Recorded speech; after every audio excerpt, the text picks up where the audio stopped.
본문 말씀 중심으로 실족하지 않으려면 이라는 제목으로 하나님 말씀 전하겠습니다. 실족하지 않으려면, 실족한다는 말을 우리가 성경에서 무슨 의미인지 아시죠? 그 속에는 의심하는 것부터서 또 넘어지는 것, 발걸음을 잘못해서 돌부리에 걸려서 넘어질 때도 실족했다 이러시죠? 또 신앙적인 면에서 볼 때는 등을 돌리고 배반하고 부인하고 시험에 들고 이런 모든 것들을 다 실족했다 이렇게 표현할 수가 있는 말입니다. 예수님께서 어느 날 이런 말씀하셨죠? 마태복음 11장 6절에 누구든지 나로 말미암아 실족하지 아니하는 자는 복이 있도다. 이렇게 말씀하셨어요. 예수님께서. 예수님 때문에 실족할 거라는 거예요. 다 예수님 때문에 넘어질 거라는 거예요. 다 예수님 때문에 시험에 빠질 거라는 거예요. 그래서 시험에 들지 말게 해달라고 기도하라 그랬어요.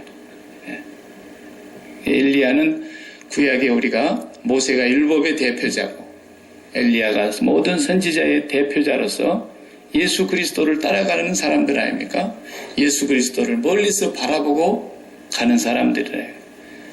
그런 면에서 오늘 우리는 예수님 이후에 이 땅에 살면서 우리가 주님을 바라보고 살아가고 있는데 엘리야도 멀리서 믿음으로 주님을 바라본 사람 중에 한 사람으로서 변화산에서 그 모세와 그 엘리야가 예수님과 함께 별세하실 것에 대해서 십자가를 놓고 대화하셨다고 성경에 기록하고 있지 않습니까?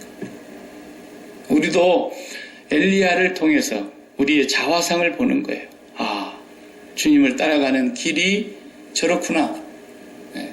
그것을 우리에게 보여주고 계시는 본문인 거예요. 그래서 예수님께서 나 때문에 실족하지 않는 사람이 복이 있다. 그러니까 결국은 실족하지 않는 사람만 구원받는다는 뜻이도 되는 거예요. 예수님 때문에 다 넘어질 거라는 거예요. 충격적인 말씀 아닙니까? 예수님 구원하러 오셨는데 예수님 우리의 구원자이신데 예수님 때문에 구원을 받아야 될 판에 예수님 때문에 다 넘어질 거라는 거예요. 그래서 그 말씀하신 거예요. 나 때문에 나로 말미암아 넘어지지 않는 자, 실족하지 않는 자는 복이 있는 사람이다. 이 말씀을 누구를 두고 하신 말씀이냐면 세례 요한을 두고 첫째 1차적으로 하신 말씀이셨어요. 세례 요한. 예수님보다 세상이 먼저 나셨고 세례 요한을 우리가 신약에 와서 엘리야라고 그렇게 표현하고 있지 않습니까? 구약에 예언한 제사장의 집안 가문에서 태어난 마지막 선지자입니다. 그리고 그분은 예수님을 이 세상에 소개하기 위해서 먼저 보내심을 받은 사람이었죠. 그래서 예수님을 최초로 요단강에서 세례를 베풀던 날 예수님이 거기를 나가시지 않습니까?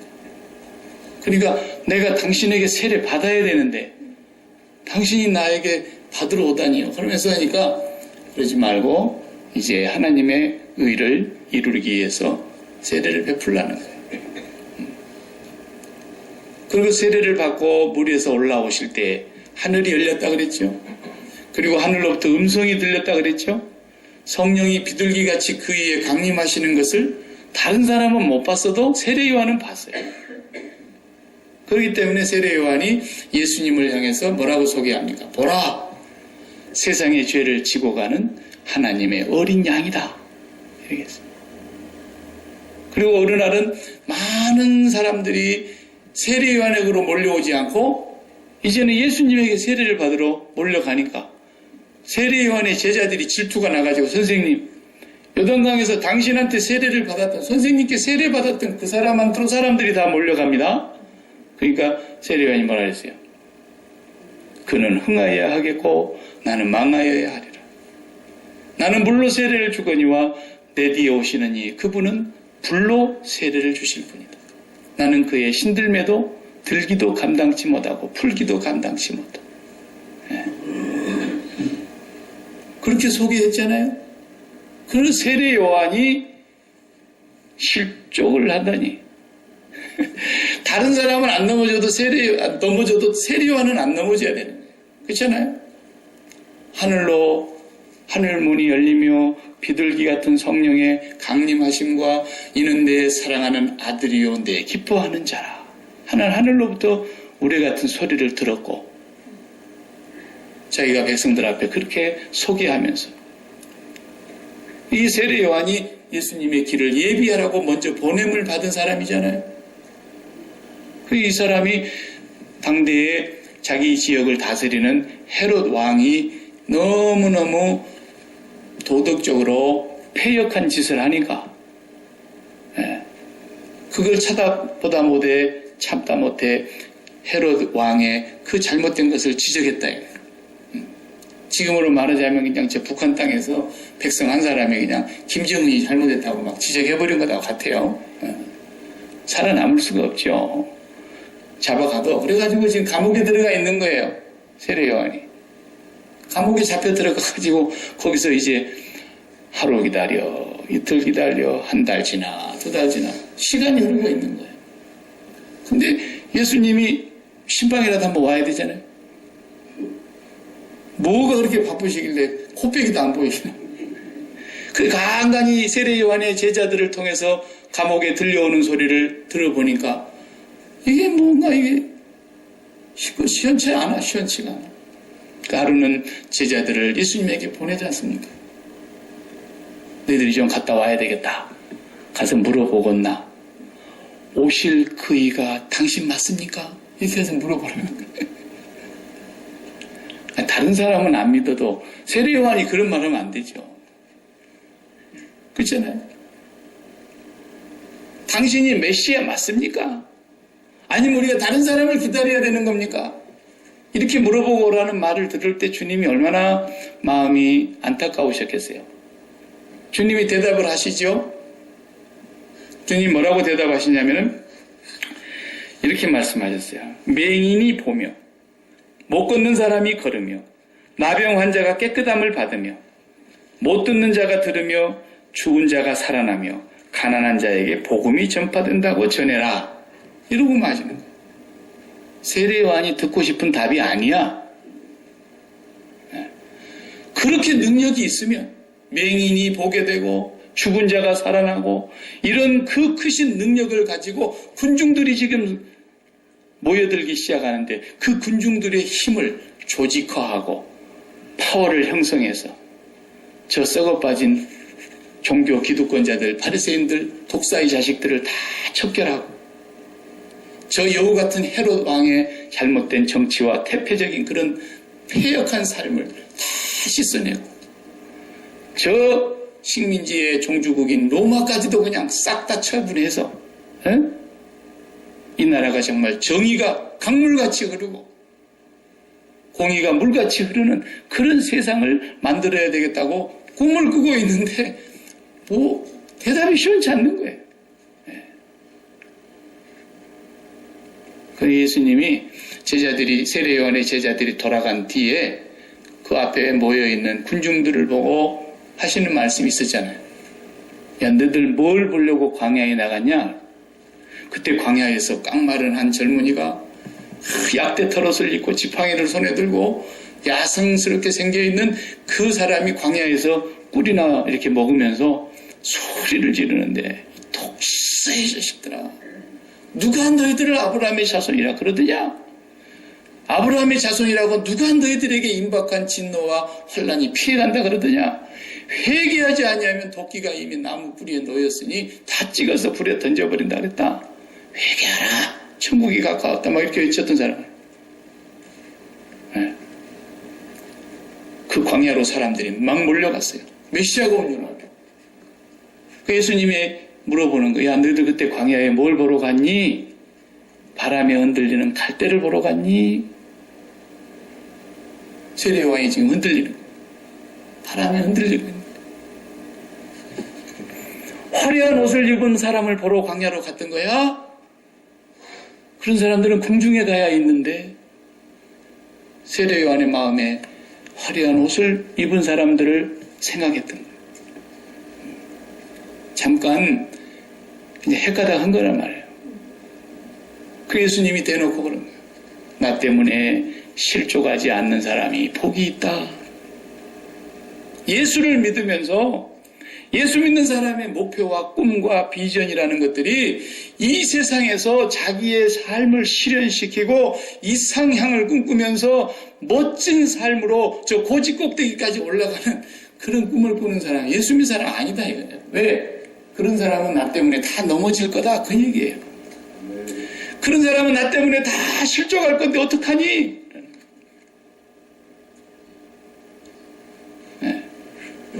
오늘날 강단에서도 그런 설교하는 사람들은 다 사입이고 이단입니다.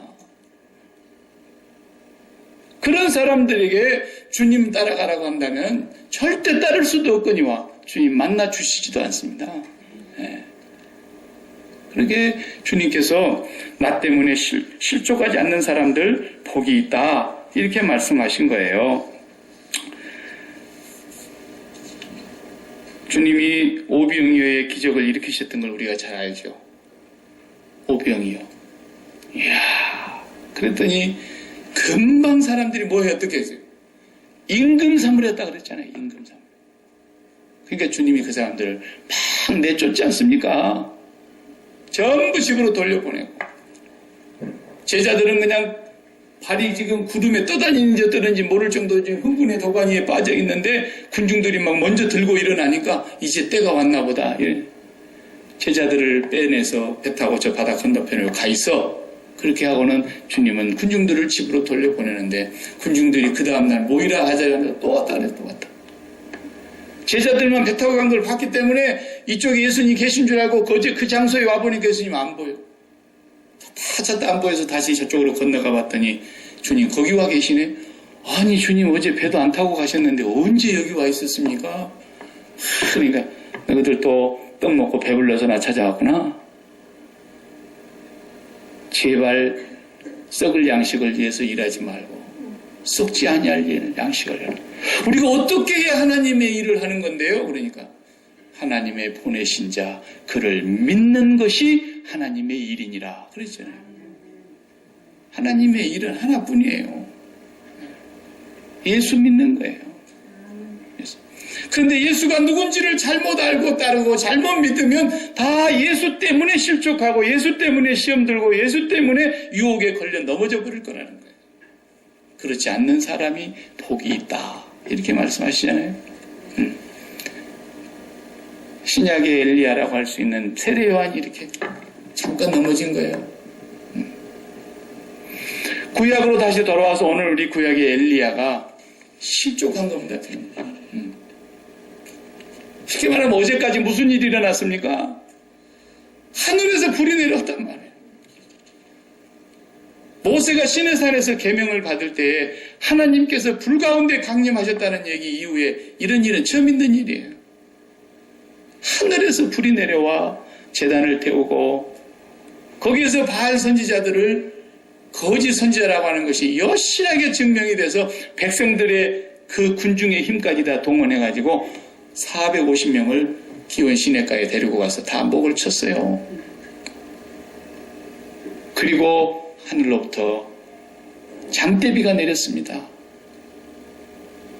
우리가 다 보지 못하고 넘어왔지만 엘리야는 아합이 타고 가는 그 마차에 앞서서 다름질을 하는데 하나님의 능력으로 마차를 앞질러서 이스라엘까지 달려갔다 그랬어요.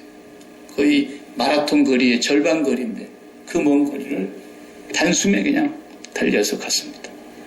아, 대단하지 않습니까? 오늘 본문의 1절에 뭐라 그래요? 아합이 집에 가서 어떻게 했겠어요? 다 끝났다. 다 끝났어. 이세벨에게 얘기한 거예요. 어떻게 바알 선지자 제사장 450명이 죽었는지도 그리고 오늘 무슨 일이 있었는지 다 얘기했습니다. 백성들도 똑똑히 봤습니다. 이쯤 되면 이제 어떻게 돼야 되는 겁니까? 다 하나님 앞으로 돌아와야 되잖아요. 바알을 버리고 아세라 목상을 다 버리고. 돌아옵니까? 안 돌아와요. 어제 그 환호하던 백성들의 소리는 개미 소리도 안 들려요. 더 이세벨이 분노해서 뭐라 그럽니까? 내일 이맘때에 내가 너를 죽이지 않으면, 네가 바알 제사장들을 죽인 것처럼 내가 그들의 목숨처럼 너도 반드시 죽이겠다. 그렇지 않으면 신들이 내게 벌을 내리기를 원하노라. 이러고 달라드는 거예요. 그러자 엘리야는 어떻게 됩니까? 오늘 3절을 보십시오.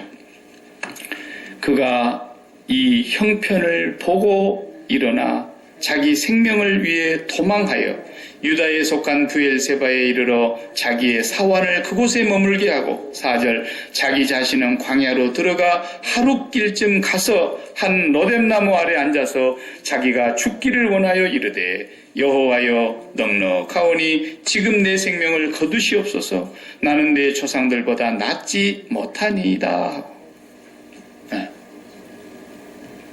이야, 어제 그 위엄과 그 높은 하나님의 영광과 그 권세와 능력을 보여줬던 그 장면하고 너무 다르잖아요. 그냥 주여 지금 죽여주시옵소서. 차라리 죽는 것이 사는 것보다 낫겠습니다. 제 목숨을 거두시옵소서. 이러는 거예요. 실족한 겁니다. 큰 선지자도 실족하는 거예요. 인간은 다 실족한다는 거예요. 실족 안 한 사람이 이 지구상에 한 명도 없다는 거예요. 예수님의 말씀에 의하면. 예수님 십자가 지시기 전까지 안 넘어진 사람이 있습니까? 다 넘어졌잖아요. 12제자는 말할 것도 없고요. 다 넘어졌어요. 이 세상에서 이상향을 꿈꾸고 이 세상의 구름 아래서 뭔가 자기의 인생을 실현시켜 보려고 하는 비전을 이른바 가지고 있는 사람, 다 그 빌어먹을 비전 때문에 예수님을 보고 실망하고 낙심하고 배반하고 부인하고 다 걸려 넘어지잖아요. 앞으로도 마찬가지입니다. 주님 오실 때까지 주님이 누구신지를 잘 모르면 다 넘어지는 거예요. 나로 인해서 넘어지지 않는 사람이 복이 있다. 이렇게 말씀해요. 엘리야 선지자는 왜 넘어져요? 그 형편을 보고 그랬어요. 3절에 보면. 그 단어를 우리가 주목해야 돼요. 엘리야가 그 형편을 뚫어지게 봤다는 게 뭐예요? 왜 그래요? 자기가 생각하고 있는 이제 그림이 있었기 때문에. 다 끝났다는 거예요. 제사장들 다 때려 죽였고 백성들이 똑똑히 받고 왕이 목도했고 하늘에 불이 내려왔고 3년 6개월 동안 가물었던 땅이 물로 흠뻑 홍수가 나도록 젖었으니 이제 이 백성들과 더불어 모든 사람들이 하나님께 회개하고 돌아오는 그림을 본 거예요. 이제 이 땅에 새로운 변화의 물결이 일어날 거라는 것을 꿈꾼 거예요. 그런데 개미 새끼 미동도 안 한다니까. 이세벨이 막 길이길이 날뛰는 거예요. 내가 내일 이맘때에 너를 반드시 목을 치겠다는 거예요. 그 형편을 보는 순간 그만 그냥 엘리야가 어떻게 했어요? 겁을 먹고 도망을 갔다. 자기 종 하나를 데리고 저 남쪽으로 브엘세바까지 광야로 내려갔습니다. 어느 지점에서 종을 거기 있으라 그러고는 자기는 하룻길을 더 갔다 그랬어요. 광야 깊이 들어갔나 봐요. 그리고 한 나무 아래서 주여 이제 넉넉합니다. 죽는 것이 사는 것보다 낫겠습니다. 저를 여기서 죽여주시기를 바랍니다. 모든 사람들이 다 하나님을 버리고 단을 헐고 뿐만 아니라 주의 제사장들, 주의 선지자들을 다 죽이고 오직 나 한 사람 남았습니다. 그랬어요. 사실 뒤에 보면 혼자 남은 게 아니잖아요. 바알에게 입 맞추지 않고 무릎 꿇지 아니하는 7,000명을 내가 남기리니. 자기 혼자 있어요. 자기 혼자 있고. 그 어려운 일을 당하면 세상 천지에 나같이 힘든 사람이 있을까? 전부 자기만 힘든 줄 알잖아요. 그렇지 않아요. 하나님을 믿으면 우리의 마음대로 뭔가 꿈꾸는 대로 우리가 비전을 가진 대로 막 삶이 바뀌어지고 변화가 일어나고 나의 삶이 막 찬란하게 꽃피워지고 그런 사람들은 다 주님을 나중에 부인하게 되거나 주님 때문에 걸려 넘어지게 되거나 그럴 거라는 거예요. 예수 믿고 잘 때도 하나님의 뭔가 뜻과 섭리와 계획이 있어서 그런 것이지 달리 그렇게 되는 게 아니에요. 그것이 마치 내 믿음 때문에 내 신앙이 좋아서 하나님이 그렇게 나에게 상급을 준 것이다. 그런 허튼 생각을 하지 말라고요. 우리는 아무리 잘해도 그분에게 그런 상급을 받을 만한 한 것이 한 적이 없어요. 하나님의 특별하신 계획이 있어서 잠시 그렇게 할 뿐인 거예요.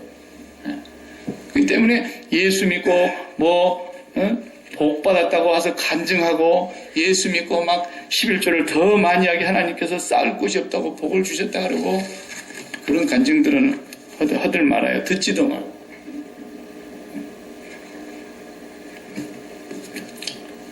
우리 나름대로 마음속에 어떤 길을 만들어 놓고 길을 정해 놓고 그렇게 돼야 될 텐데 그리고 그 형편을 뚫어지게 쳐다보고 있는데 그대로 안 되잖아요. 그럼 어떻게 돼요? 딱심이 되는 거예요. 실망이 되는 거예요. 하나님께 대한 의심이 오는 거예요. 우리 오늘 교동문 읽었던 이사야 40장을 읽어보면 이사야 40장 12절부터서 후반부를 보면은 이야 하나님이 자기 자랑을 하는데요. 세상에 자랑을 해도 그렇게 자랑을 할 거예요. 하나님이 자기 자랑을 하시는데 한번 보실래요?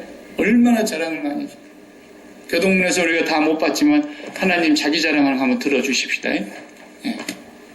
이사야 40장을 봐봐요. 12절부터 봐보세요. 하나님 자랑하신 것도 한번 들어줄 필요가 있어요. 대단하십니다. 하나님 자랑하는 거 한번 들어볼까요?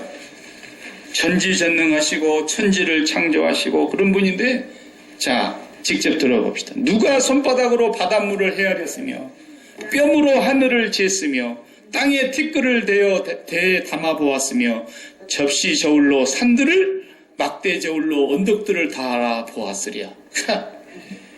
누가 내가 만든 이 우주를 측량할 자가 있냐라는 거예요. 응? 하나님 자랑하신 거 한번 들어봐요. 그 다음에 13절 누가 여호와의 영을 지도했냐. 하나님 누가 가르쳤어요?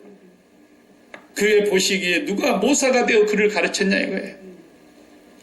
그가 누구와 더불어 의논하였으며 박 목사야 이렇게 지구를 만들려고 그러는데 어디쯤 달아놓는 게 그랬겠냐라는 거예요. 하나님이 누가 그의 누가 하나님을 교훈하였으며 그에게 정의의 길로 가르쳤 하나님 이게 옳은 거라니까요 라고 누가 하나님을 가르쳤으며 지식을 가르쳤으며 통달의 도를 보여줬냐는 거예요. 하나님 앞에 15절을 다 같이 한번 읽어볼까요? 보라 그에게는 열방이 통에 한 방울 물과 같고 저울의 작은 티끌 같으며 섬들은 떠오르는 먼지 같으리니 레바논은 땔감에도 부족하겠고 그 짐승들은 번제에도 부족할 것이라. 그의 앞에는 모든 열방이 아무것도 아니라 그는 그들을 없는 것 같이 빈 것 같이 여기시느니라. 그런즉 너희가 하나님을 누구와 같다 하겠으며 무슨 형상을 그에게 비기겠느냐. 그랬어요. 하나님 자랑하는 것 좀 들어보세요. 온 열방이 온 세계가 250개국이 넘는 이 지구 땅덩어리만 있는 나라만 갖고도 뭐라 그랬어요? 목욕통에 담아놓은 물 가득도 아니고 한 방울 같다 그러잖아요.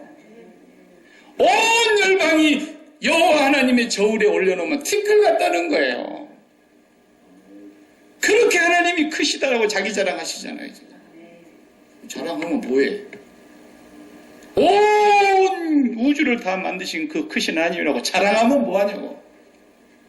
티끌보다도 더 적은 티끌 중에도 티끌 같은 내 몸뚱아리에 있는 병 하나도 못 고쳐주시는데 내 인생의 문제 하나를 풀어주지 않으시는데 예수님은 그만두고라도 예수님보다도 100억 분의 1보다도 적은 한 푼만 주시면 내가 그냥 돈 문제 해결돼 버릴 거 아니에요. 자랑은 실컷 해놓고 뭐 하시자는 겁니까? 이제? 그런 하나님을 우리가 믿고 있다는 거예요. 하나님은 왜 그렇게 자기 자랑을 실컷 하시면서 우리 문제는 해결 안 해주시나요? 하나님 잘 모르면 그래서 실족한다는 거예요. 예수님 잘 모르면 그래서 다 넘어질 거라는 거예요. 예수님이 내 팔자 고쳐주려고 오신 줄 알고 이 땅에서 내 인생을 바꿔달라고 그러고 내 자식 문제 해결하달라고 그러고 전부 예수님을 따라가는 그 길이 엉뚱한 길로 가고 있기 때문에 한 명도 안 넘어진 사람 있는가 봐라 그 말이에요. 엘리야도 넘어지는 거예요. 그리 시내가에 가라 그럴 때 갔어요. 까마귀가 먹일 걸 다 날라줘서 부족함이 없이 먹었어요. 사르밧 가부의 집으로 가라 그랬어요. 모자람이 없었어요. 죽은 아이를 살리는 것까지 하게 했어요. 왜 그랬어요? 여호와께서 살아계시다는 것을 알았고 여호와의 살아계신 그 말씀 따라서 움직였기 때문에 됐단 말이에요. 이제는 아합에게 가서 말해라. 내가 비를 치면 내린다 그래라. 그리고 아합하고 대결까지 했어요. 여지껏 여호와의 말씀대로 잘 따라가더니 왜 이제 와서 그 형편을 보고 이렇게 되냐 말이에요. 우리가 형편 쳐다보면 반드시 넘어지게 돼 있습니다. 하나님은 우리의 형편을 고쳐주시는 분이 아니에요. 사람은 형편을 고쳐준다고 행복한 게 아니에요.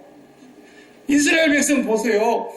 우리를 어느 때에 구원해 주시렵니까? 그 부르짖음이 하나님의 보좌에 상달됐다 그랬잖아요. 아브라함의 하나님, 이삭의 하나님, 야곱의 하나님.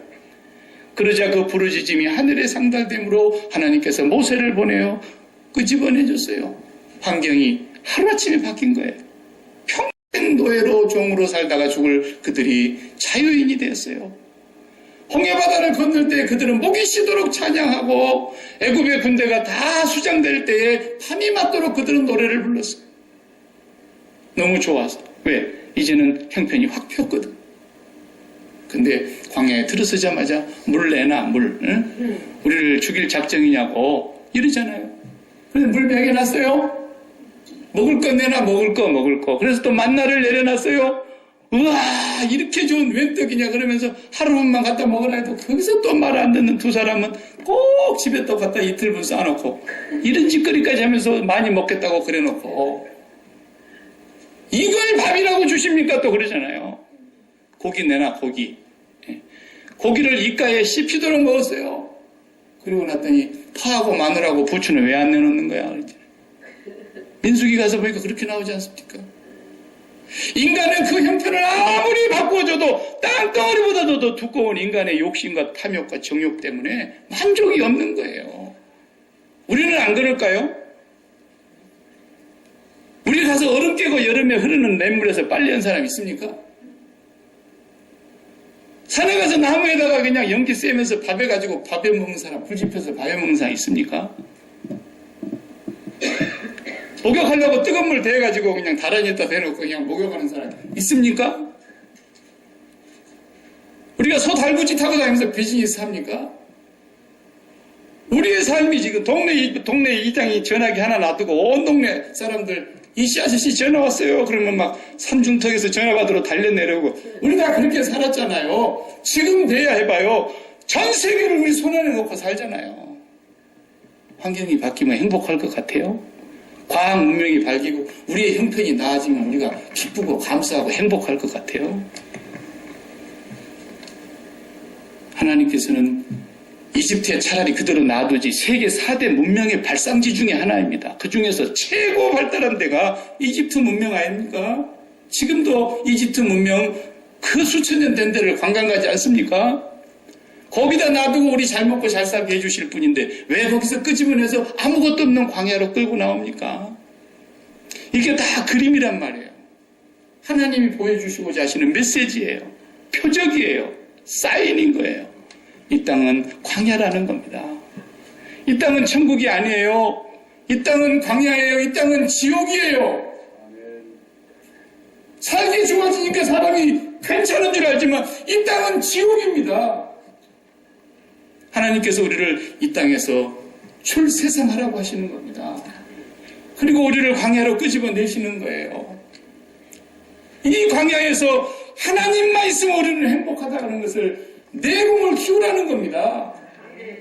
내가 그렇게 큰 하나님이다. 온 열방을 다 모아놔봐라. 목욕탕에 물 한 방울 정도밖에 안 여긴다 나는. 전 열방을 내 저울에 올려놔봐라. 티끌을 올려놓은 거야. 섬들은 먼지야. 내 앞에서. 그 하나님 아버지가 우리 아버지 내 아빠라고요. 우리가 이 땅에 살면서 그분 앞에서 영적으로 내공이 있는 사람들이어야 돼요.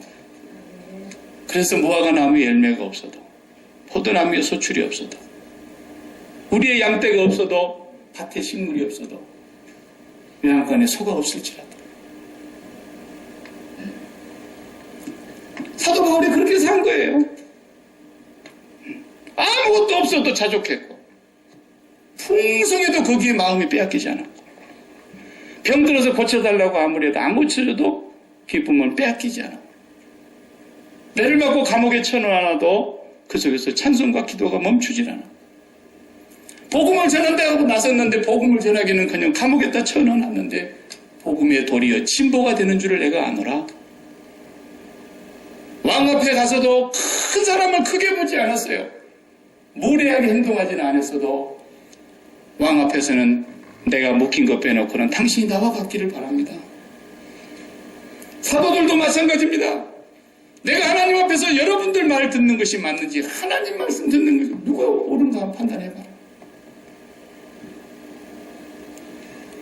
적어도 그 자랑하시는 여호와 하나님 앞에서 살아가는 우리가 그런 거예요. 큰 사람이라고 그 가서는 굽실거리고 비굴하게 행동하고 그러지 않았어요.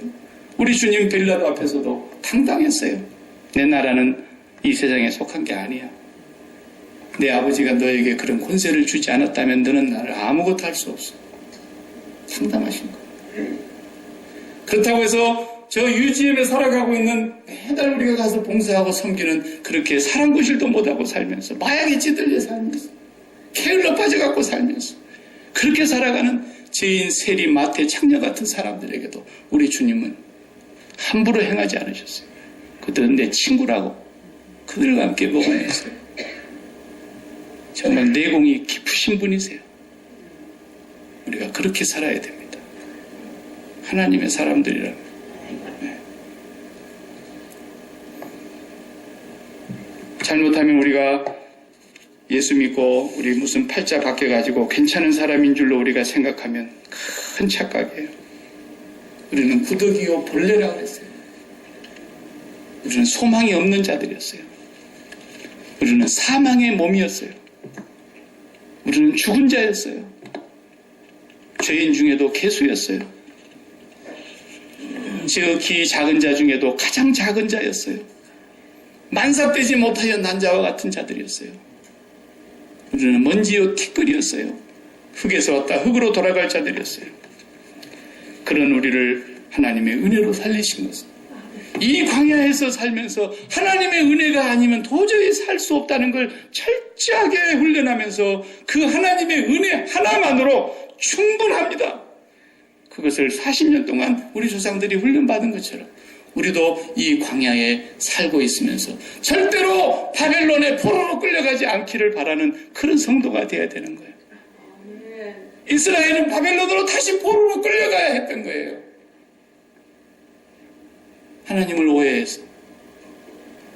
그래서 우상 숭배했던 거예요. 더 찰때 보려고 몸부림쳤던 거예요. 오늘날 교회가 다시 바벨론으로 포로로 끌려가고 있지 않습니까? 그 바벨론이 어디입니까? 이 땅이랍니다. 이 땅. 이 세상에 포로가 되어가고 있잖아요. 지금. 마음이 세상을 읽고 세상을 사랑하고 세상에 있는 것들을 사랑하고 육신의 정욕과 안목의 정욕과 이생의 자랑거리들에게 포로가 되어가고 있는 이들이 예수님을 믿으면 이 문제를 해결해 줄 것이라고 따라가는 사람들은 사단의 자식들입니다.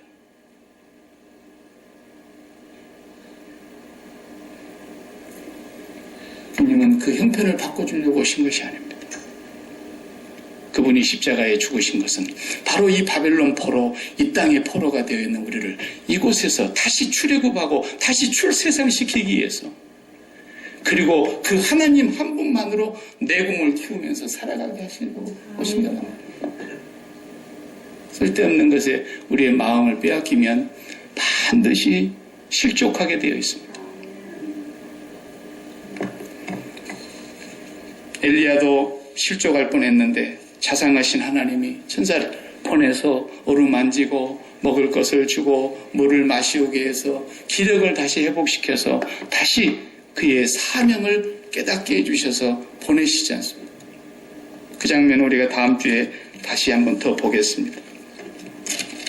사랑하는 성도 여러분, 우리가 형편을 보면 안 됩니다.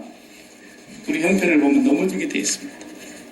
어떤 형편을 봐도 인간관계의 형편, 자녀의 형편, 돈의 형편, 건강의 형편, 무슨 사업의 형편, 우리 주변에 눈에 보이는 형편을 보면 반드시 우리는 실망하고 좌절에 빠지고 우울증에 빠지고 낙심하게 되어 있어요. 실족하게 되어 있어요. 실족하지 않으려면 엘리야가 처음에 했던 대로 이제 엘리야가 여호와의 세미한 음성을 듣는다는 장면이 나옵니다.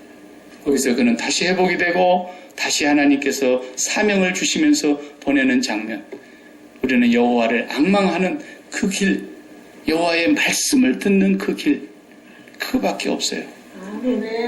그래서 매일 눈 뜨면 십자가를 생활화하는 거예요.